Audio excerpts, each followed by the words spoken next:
Every time I make this drive,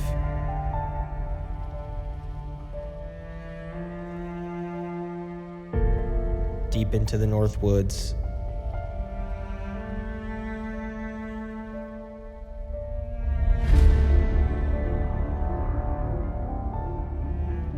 it's like stepping back in time.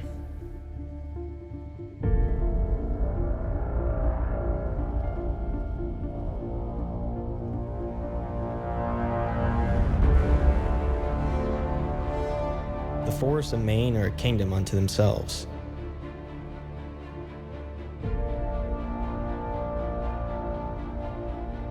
This is a land of big timber.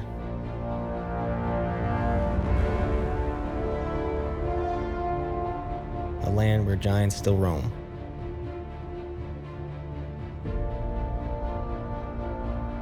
But the ruffed grouse reigns supreme across this landscape.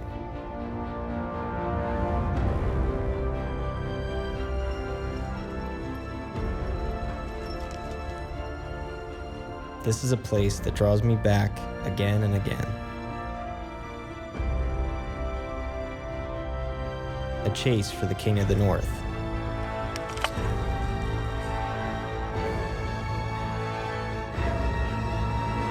Back. This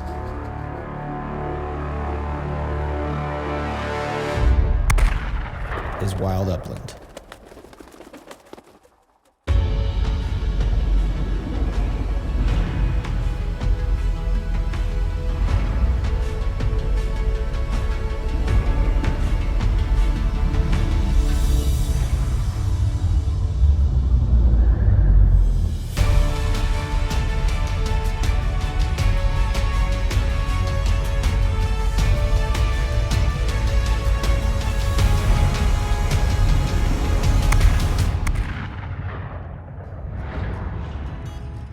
North of Mount Katahdin to the farthest reaches of Maine lies Aroostook County.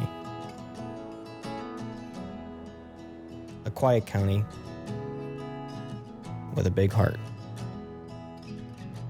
Up here, everyone knows everybody. The air is colder, and the people are warmer. Maine is known for its ruffed grouse for good reason. 3/4 of the forests up here in Maine are actively managed by large logging operations. The vast majority of the state is privately owned, and the landowners, especially the larger ones, obviously put a large emphasis on healthy, managed forests that are structured and planned out in its organization and cutting. It makes fantastic ruffed grouse habitat. Early successional, mixed age, that whole mosaic and spectrum of different species, and the ruffed grouse just love that diversity. It gives them plenty of food options, which is big for them.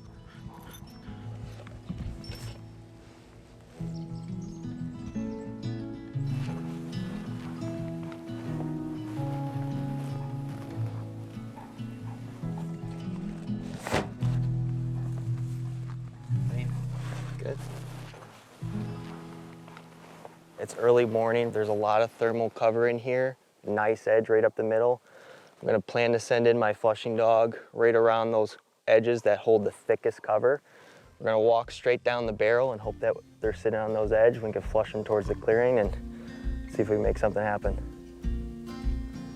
Ready? Heel.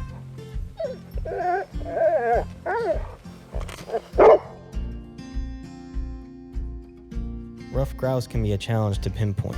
Their wide-ranging diet and adaptability force the hunter to range widely and adapt, just like the quarry they are seeking. You guys can see he's working a horseshoe pattern through this cover, hopefully pushing everything towards me. Come on, find him. Let's go, find him. Unlike many other upland species, ruffed grouse need a huge variety of food sources in order to survive through different harsh winters and oftentimes warmer early seasons as well. So that's one thing that's very unique about ruffed grouse, and the fact that you can target and locate them early in the season in one type of cover, and they're in something entirely different 2 weeks from then, they go through different stages of early brooding to a type of shuffle mid-season where they're using travel corridors to find different cover that's going to be more appropriate as the season goes on and those leaves fall off. It really is important for you to be knowledgeable about habitat and have a variety of that in order to successfully hunt ruffed grouse throughout the season.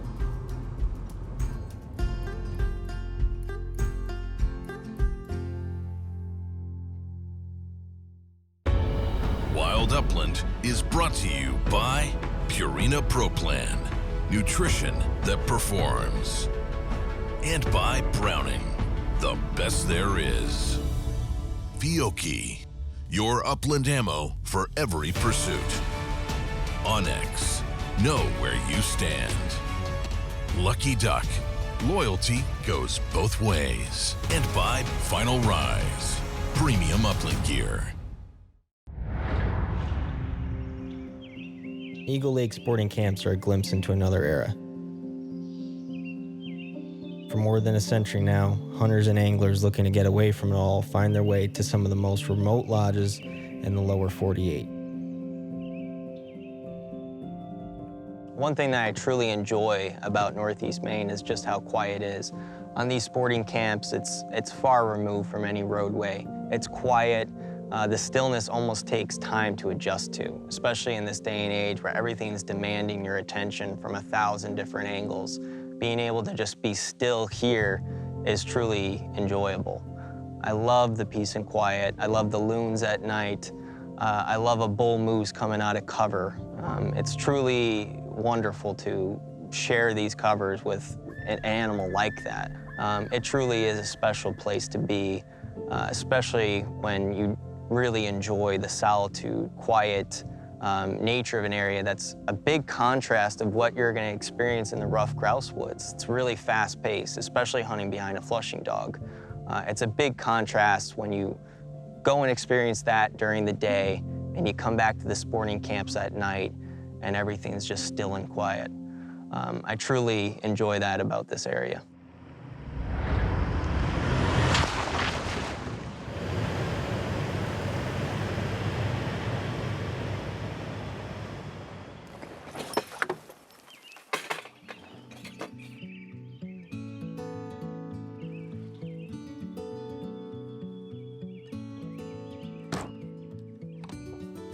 As you guys can see, we're working this overgrown 2-track road. At one point, I'm sure, an active logging road. On both sides, there's thick thermal cover that pushes into an even deeper cover on both sides. It gives the grouse plenty of options. They love sitting on these edges, right in the cover. They can escape this way, they can escape that way. It gives them plenty of options and a feeling of security with aerial predators like hawks, owls, all out to get them. We are expecting them to be in this thermal cover early in the morning, right off the roost, staying warm, getting these pockets of sunlight where they could dry their wings, warm up a little bit. They're not in here. I don't think there's enough food. We're gonna check out this next cover and hope we get into them. But ruffed grouse as a species are facing challenges across their native range. In the past 2 decades, ruffed grouse have seen their numbers cut in half across North America. All the northeastern states list the ruffed grouse as a species of concern, save one, Maine. Ruffed grouse are considered an indicator species, and what that means is the presence of ruffed grouse in an ecosystem shows diversity on the forest landscape. And the vast majority of the Northeast, ruffed grouse are actually listed as a species of concern, Maine being the only exception to that. And when you look out at these forests, you could see exactly why. There's a huge diversity in age class that's not typical. Maine, again, has really dialed in that operation of staying sustainable with their logging practices.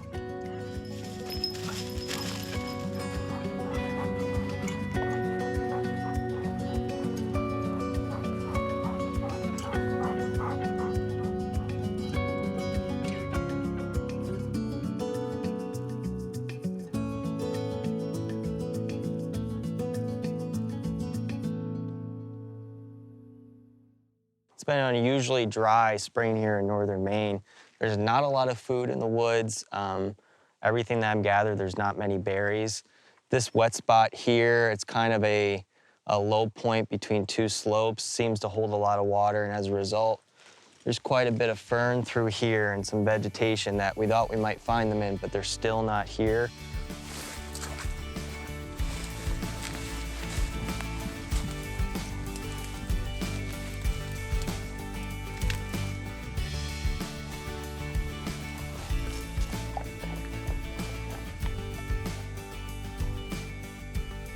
Ruffed grouse truly are hard to pursue consistently throughout the year, and their food sources range drastically. We've been hitting hard into beech, but it seems like this year wasn't a very good beech nut crop year for them. So we're finding or getting information that suggests that they're into more in the ferns, into the clover, and hanging out pretty early in the spruce as well. It's typical roosting habitat, but it's warm. We weren't expecting that, so we've been having a slower start here, but we're hopeful that we're gonna get a little bit more accurate in where exactly they want to be starting tomorrow.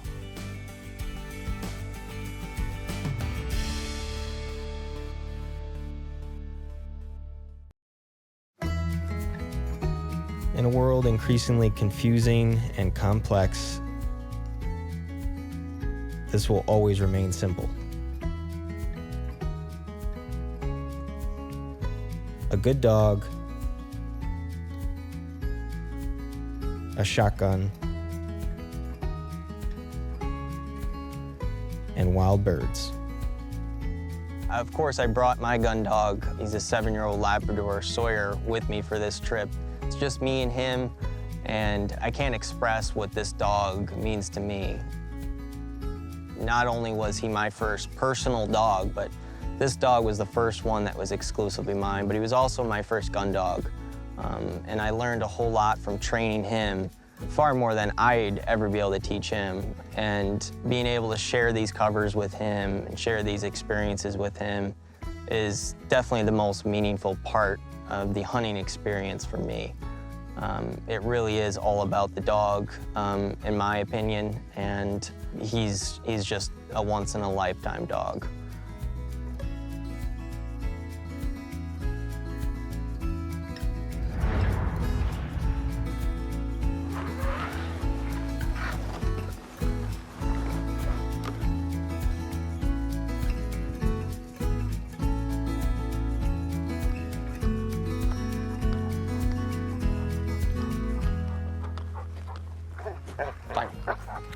You know, I often get comments from friends where wherever I go, his eyes follow, pretty much. And that's evident in the woods as well. He's always working for me.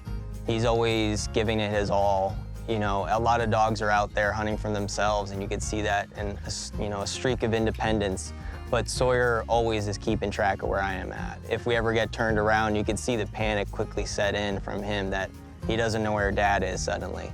And I love that about him. Our bond just runs deep, and it's been forged with day after day of training and learning together and hunting together and learning together.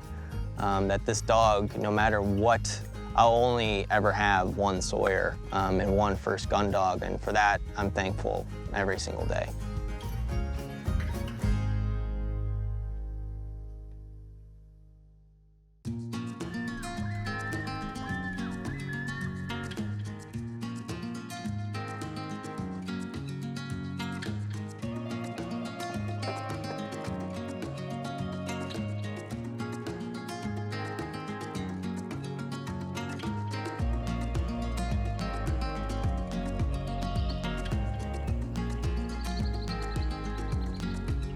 One thing I really enjoy about hunting ruffed grouse behind a flushing dog is just how exciting it can be. With a pointy dog, there's a little bit of pause in between when a bird is indicated in the flush, because you're indicated by that point. With a flushing dog, things can happen in a hurry. It constantly demands your attention. You always have to be there in the moment in order to actually successfully shoot birds. And that's something that I really enjoy about it. It becomes a bit of a moving meditation that can calm you down and get your heart going at the same time. It's a very unique experience. Beyond that, flushing dogs like to go into that cover that ruffed grouse really enjoy. It's thick, it's nasty, it's not something you necessarily want to go in. And for that reason, you know, a flushing dog could be extremely effective if you know how to hunt behind one well in the Grouse-Woods. Yeah, you're a good boy.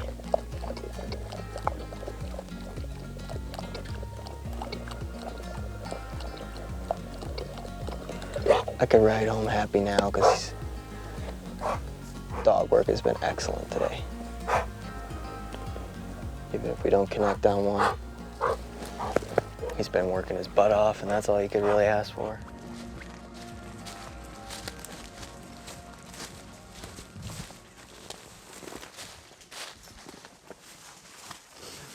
If that's what they want to be in, all this stuff through here is going to be good. There's tons of spruce.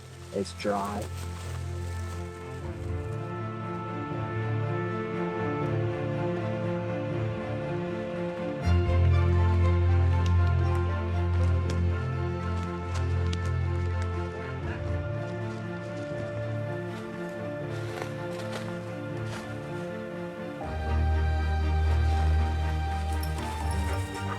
He looks like he was birdie.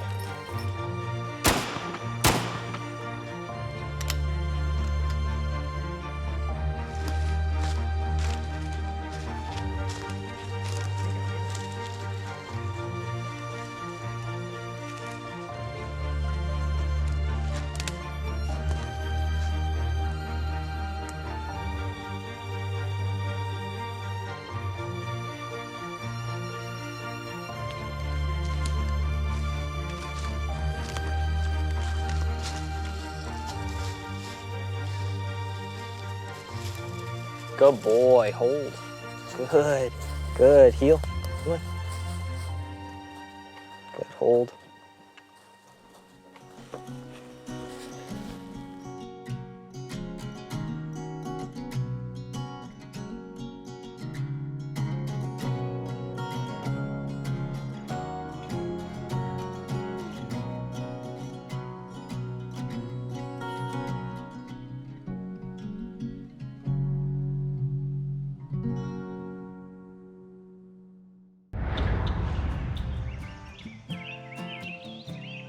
For the hunter chasing solitude, the Northwoods of Maine are a sure bet. Step a few feet off any logging road, and the woods will envelop you.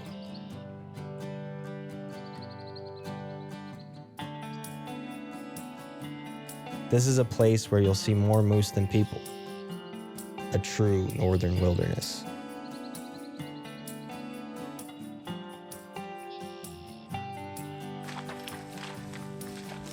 In waterfowl hunting, oftentimes it requires a couple extra hands for decoys and the operation. Not to say that you can't do it by yourself, because we also do that. But upland hunting, being able to just go out with your dog, be by yourselves, and share in that experience together and the quiet surroundings and the beautiful landscapes that upland birds, especially ruffed grouse, like to exist in. It's the most meaningful thing in my life. It's an amazing thing to be able to share that experience with your dog where you're doing what you love to do most, and he's also doing what he loves to do most.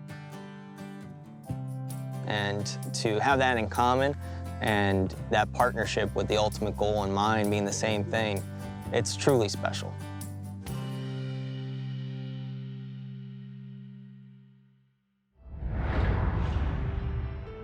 You know, Sawyer just turned 7 years old this past September, and it's not lost on me that he's an aging gun dog. It's really important for me to make the most of every season we have together.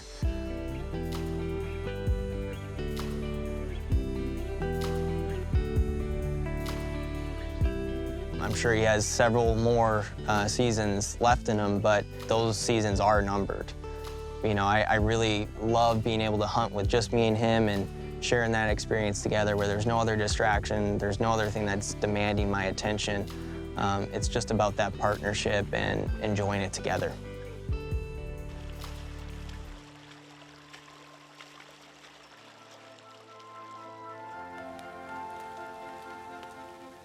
You know, I'm Pennsylvania born and raised, but something about Maine always draws me back in. The vastness of this landscape and the wild nature of its covers with the abundance of ruffed grouse truly is always impactful for me. I always take something away, whether we shoot a bird or not.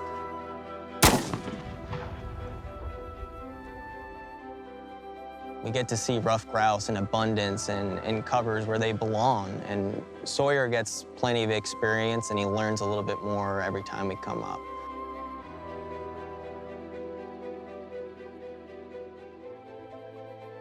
For me, that's what it's all about. It's the dog and it's the birds.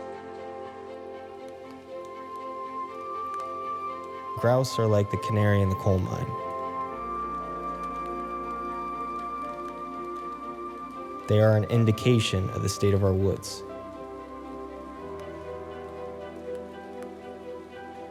Their thunderous drum is the very heartbeat of a healthy forest. We need to do our part to make sure it keeps beating for years to come.